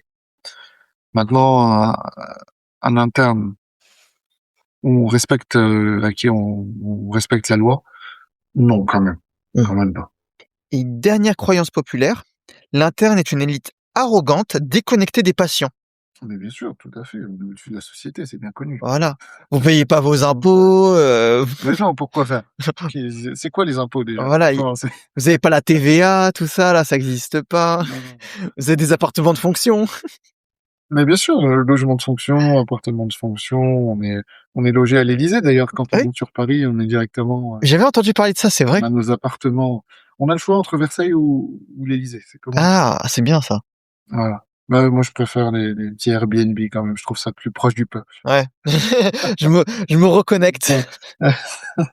C'est totalement ironique, mais non, pas du tout, pas du tout. Mais loin de là, même, je pense que, au contraire, il est même un peu trop proche du peuple, et il n'y a pas du tout d'élitisme à ce niveau-là. Je dis pas que ça n'existe pas, il y aura toujours, comme de partout, hein, des personnes et des cas sporadiques où les personnes se pensent au-dessus des autres. Mais ça, enfin, peu importe le métier, hein, que ce soit interne, que ce soit caissier, que ce soit avocat, que ce soit plombier. Enfin, il y a toujours des gens qui se croient plus forts, plus malins, plus au-dessus que les autres. Mais voilà, c'est des cas uniques et non, non, de manière générale, il y a absolument une forme d'élitisme, si ce n'est peut-être sur le savoir médical, mais parce que c'est notre domaine. C'est-à-dire, moi, demain, tu m'emmènes ou tu me poses une question sur de la plomberie, je ne saurais pas te répondre parce que c'est pas mon domaine. Donc, mais mis à part ce domaine qu'on maîtrise un petit peu plus, il n'y a aucune forme d'élitisme. Ça n'a aucun sens. Ok, parfait, bah super. On va passer à la dernière rubrique, c'est la réaction à l'actu. Alors, je t'ai envoyé un article qui nous parle qu'il y a de nombreux médecins libéraux qui annoncent un arrêt massif de leur activité, et c'est pour très prochainement, c'est entre le 5 janvier et le 15 janvier, et ce mouvement est aussi rejoint par de nombreux internes, parce que c'est notamment dû à de nombreuses réformes qui sont incluses dans la loi de financement de la sécurité sociale, donc le LFSS, donc qui a été avant un projet de loi qui a été maintenant voté il y a quelques semaines, mi-décembre, donc le PLFSS, et qui parle de nombreuses mesures comme le déremboursement de certaines prescriptions en secteur 3, la limitation des arrêts de travail pour le personnel médical, la sanction liée au dossier médical partagé, le fait aussi de fixer une nomenclature des actes médicaux sans accord conventionnel. Donc énormément de mesures qui sont très débattues et même vivement critiquées par le personnel médical. Et moi, je voulais avoir un peu ton ressenti là-dessus, parce que voilà, comme je le disais, il y a des internes qui vont rejoindre ce mouvement. Comment c'est né ce mouvement? Et est-ce que tu penses y participer ou est-ce que tu comprends les revendications? Alors, je vais te répondre. J'aimerais placer deux petites références peu humoristiques pour dédramatiser. Après, on a le choix, hein, on peut choisir, c'est comme on veut. On peut réagir en disant soit c'est honteux, ce projet de loi, c'est honteux. Soit, quand tu entends ça, te dire simplement, mais quelle indignité, quelle indignité, parce que euh, en fait, non seulement je comprends les revendications des collègues et c'est des revendications que je porte aussi. Je vais pas forcément personnellement faire grève, manifester, etc. Parce que c'est pas forcément possible dans mon contexte, mais je soutiens totalement. Ok. Et au-delà de ça, je pense que non seulement on devrait, les personnes donc non personnel médical, hein, hors du personnel médical, devraient, que ce soit pour nous, mais même pour eux, soutenir cette lutte contre cette réforme, enfin contre cette loi, pardon. Hein, justement, j'allais dire plusieurs raisons à ça. En fait, cette loi, j'en parlais rapidement tout à l'heure quand je disais un manque de considération politique. C'est pas forcément pour faire une certaine polarité, parce que on se rend compte que peu importe le bord, les lois qui sortent ces derniers temps sur le plan de la santé, c'est du n'importe quoi. Et littéralement, en fait, il y a les politiques tapent sur les soignants, mais le problème, c'est que ça se répercute et ça va se répercuter de plus en plus sur les soignés, en fait, sur les patients. Oui, voilà, c'est ça. Dans cette loi, il y a plusieurs choses qui ont été citées. La limitation des arrêts de travail. Je donne un exemple très concret pour comprendre. Si demain, on prend deux patients qui sont une entorse à la cheville, il y en a un qui est assez sportif, qui a besoin de 2 semaines pour récupérer totalement et qui peut remarcher sur sa cheville à partir du 10e jour, sans douleur, sans complications, sans problématique, sans quoi que ce soit. Il retourne au travail, un arrêt de travail, ça lui suffit de 10-15 jours. Je dis n'importe quoi, hein, c'est juste pour donner un exemple. Tant mieux pour lui. Il va pouvoir retourner au travail. Très bien. Si maintenant les bureaucrates, donc ces gens qui sont à la base de ces lois, et notamment l'assurance maladie fixe, et limitent les arrêts de travail dans cette nomenclature-là, donc pour une entorse de la cheville à 14 jours, parce que la majorité des gens, ça leur suffit pour récupérer d'une entorse de la cheville, mais que moi, demain, en tant que médecin généraliste, je reçois une patiente avec des complications, qui est un peu plus fragile, ou qui s'est fait une entorse un petit peu différente, qui au bout de 14 jours n'a toujours pas récupéré ses douleurs. Je n'aurai légalement plus le droit de lui adapter son arrêt et de lui rajouter 1 semaine, alors que potentiellement, on est 1 semaine après, avec un peu de kiné, avec un peu d'antidouleur, etc. supplémentaire, ça rentre peut-être dans l'ordre. Alors du coup, on fait comment? je renvoie la patiente en lui disant, bah, désolé, je peux rien faire pour toi, enfin, pour vous, du coup, en l'occurrence. Ouais, Et du coup, bah, c'est la patiente qui va se retrouver du coup, devoir soit retourner au travail avec ses douleurs, soit ne pas y aller, mais du coup, bah, perdre potentiellement son travail, perdre, oui, parce que là, c'est beaucoup clairement de un choses. abandon de poste, quoi. Bah oui, c'est ça. Parce que moi, légalement parlant, je peux rien faire en tant que médecin. Si je fais, enfin, du coup, je serai sanctionné légalement et notamment d'un point de vue financier. Il parlait des sanctions, enfin, sur les indemnités financières. Donc moi, légalement, je suis bloqué. Pareil, la cotation, enfin, les actes, il y a quelque chose enfin, de complètement aberrant, un truc qu'il faut quand même remettre en face, c'est que un médecin n'a pas le droit de coter 2 actes dans la même journée. Encore une fois, je donne un exemple. Quelqu'un doit aller faire une échographie, n'importe quoi, à la fois du ventre et à la fois du genou. Peu importe pourquoi, comment, on s'en fiche. L'échographiste, s'il fait les 2 échographies le même jour, ben, il est payé que pour un seul acte. Il veut te faire à la fois le genou et le ventre et pouvoir coter les 2, il doit en faire qu'un seul, te renvoyer à la maison, puis te reconvoquer le lendemain pour te faire le DM. Parce qu'ils partent du principe que le deuxième acte est censé être gratuit. C'est un peu comme si tu vas chez ton boulanger, t'achètes une baguette de pain, un pain au chocolat, et puis tu lui dis, oui, mais comme c'est le même jour, je te paye que la baguette de pain. Oui, c'est ça. Il va rigoler, il va dire, rentre chez toi. Oui, en fait, il voit plus le Et travail à la tâche, mais la tâche comme un forfait, quoi. exactement, ça n'a aucun sens. Et du coup, encore une fois, qui va devoir faire un double déplacement? Le Le, patient. ouais, le patient. Et suffit que le patient ne soit pas en capacité de se déplacer de lui-même, il va falloir lui faire un bon de transport, donc il va falloir payer une ambulance ou un taxi, peu importe, mais en tout cas payer. Donc l'assurance maladie va devoir payer des transports supplémentaires, alors qu'on pourrait régler la chose le jour même. Ou même puisse pas à cause de C'est planning, tout. hein. À cause Pardon. ou même puisse pas à cause d'un problème de planning, et du coup, il faut Oui, reporter donc on la. peut s'occuper et reporter à plus tard, donc ça fait des retards diagnostiques, donc ça fait des retards de prise en charge, donc et là je donne des exemples comme ça qui viennent en tête, mais en pratique c'est délirant, vraiment c'est délirant les trucs. Il parle aussi de dérembourser le secteur 3. À la limite c'est une chose, mais encore une fois, du coup s'ils font ça, ça va rien changer. Et c'est juste que c'est les mutuelles, donc les complémentaires privés entre guillemets, pour simplifier en fait, qui vont devoir rembourser, donc les prix vont augmenter. Et qui va devoir payer plus? Le patient. Machin. Parler de taxer les dépassements d'honoraires, voire de les supprimer, et taxer les dépassements d'honoraires du secteur 2, faut savoir que les médecins libéraux, c'est aussi une entreprise qu'ils ont à gérer, parce qu'il faut payer les salariés, s'ils ont des secrétaires, il faut payer le matériel, il faut payer l'infrastructure où ils sont, donc les loyers. Il y a énormément de charges à payer. Donc si on leur baisse les dépassements d'honoraires, ben, il va falloir, enfin, on les taxe en tout cas sur leurs dépassements d'honoraires, ben, ils vont augmenter les dépassements d'honoraires. Et qui va devoir payer plus? Soit les mutuelles, et donc les prix des mutuelles vont augmenter, et donc le patient va devoir payer plus, soit directement le patient lui-même. Et in fine, s'ils veulent interdire tout ça, la seule chose qu'ils vont risquer, c'est déjà de plus avoir aucun médecin qui va vouloir s'installer, voire d'avoir tous les médecins qui vont vouloir partir ailleurs, à l'étranger.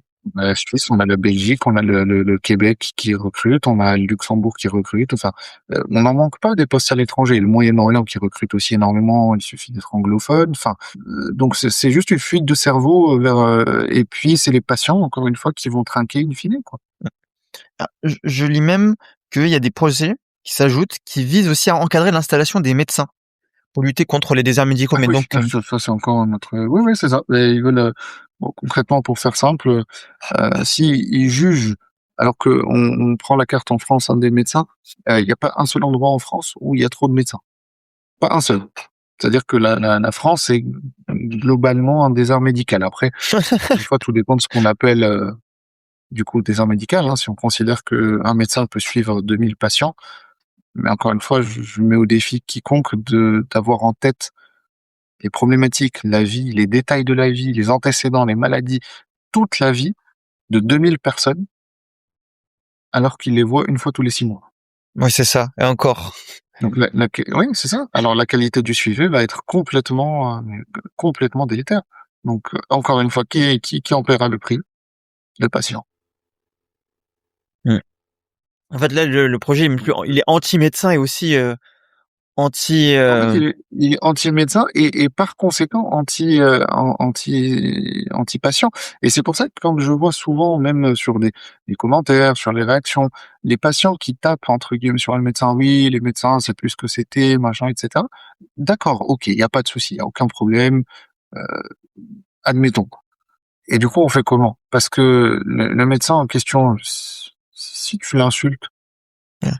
et que tu le considères pas, bah, il va te dire pas de souci, je veux pas. Bah, débrouille-toi pour être soigné, du coup. Mm. Et c'est ça que les gens ont du mal à cerner, c'est qu'au lieu de taper sur les médecins, il faudrait peut-être viser un peu plus haut. Le problème, justement, vient de ces décisions politiques-là, sauf que personne ne bouge. Il n'y a pas de grève, il n'y a pas de manifestation, il n'y a pas de choses comme ça. Il faut soutenir ce genre de lutte anti-loi de la sorte pour vraiment remettre la relation médecin-soignant, en fait, la confiance, en fait, entre les deux. Si on brise cette confiance-là, il y a plus de médecin, il y a plus de soignant, bah, du coup, c'est le soignant qui est perdant, le patient, pardon, qui est perdant in fine. Ouais, t'as tout à fait raison. Je suis totalement d'accord là-dessus. Et donc, bah, d'où ce mouvement de grève, d'où ce mouvement... Exactement. Et ces mouvements, je pense il va pas être seul. Il y a aussi les chirurgiens qui parlent d'un mouvement un peu symbolique de départ à Bruxelles, du coup, où ils vont tous partir. Alors, je sais plus exactement c'était quel jour, mais c'était début janvier aussi, c'est prévu. En tout cas, sur le mois de janvier. pour Donc, la Commission européenne. il va y avoir, non, juste symbolique pour montrer que si tous les chirurgiens annulent leurs opérations non urgentes le jour même et puis juste annulent leur planning et qu'il n'y a plus de chirurgiens en France, ça risque de poser problème. Ouais. Une sorte d'opération coup de poing pour montrer vraiment ce que Exactement, coûte l'absence. tout à fait. Ok. Eh ben alors, on a fini l'interview. Je te remercie d'avoir un petit peu partagé ton parcours, tes conseils, un petit peu d'être revenu aussi sur l'actualité et sur les problématiques que vivent aussi bien les internes que le personnel médical en général. C'était très gentil de ta part. Écoute, avec plaisir, en tout cas, c'est un plaisir de pouvoir partager et puis si ça a pu aider ou si ça peut aider ensuite pas mal de personnes ou répondre aux questions, ne serait-ce que par curiosité de qui que ce soit, bah, j'en suis d'autant plus heureux. Je ne sais pas si tu as un dernier mot pour les auditeurs. Honnêtement, c'est plus petit mot de dire que même si, enfin, de plus d'espoir en fait, hein, comme je disais par rapport au cursus, par rapport à tout ça, que surtout si vous hésitez un peu avec est-ce que j'ai les capacités de, etc. Honnêtement, faut pas hésiter. Vraiment, faut pas hésiter. Si vous êtes passionné par quelque chose, déterminé par quelque chose, faut foncer. De toute façon, on n'a qu'une vie. Et puis au pire des cas, bah, il se passera rien en fait. Donc faut foncer et vraiment c'est un truc que je pense que la médecine m'a confirmé d'autant plus même dans ma vie de tous les jours. Ok. Eh bien, je te remercie encore d'être venu sur le podcast. Et merci à toi du coup de pouvoir donner l'opportunité avec ce petit podcast aux gens qui se posent des questions, du coup d'avoir des réponses autant que possible. Merci bien, merci bien. Quant à vous les auditeurs, n'hésitez pas à partager, à liker le podcast sur votre plateforme de streaming préférée ou bien sur YouTube, ou commenter, n'hésitez pas à poser des questions, on est ultra ouvert. Nous, on se revoit pour un prochain épisode avec une prochaine invitée. C'était Item et Rocha pour After School. À plus!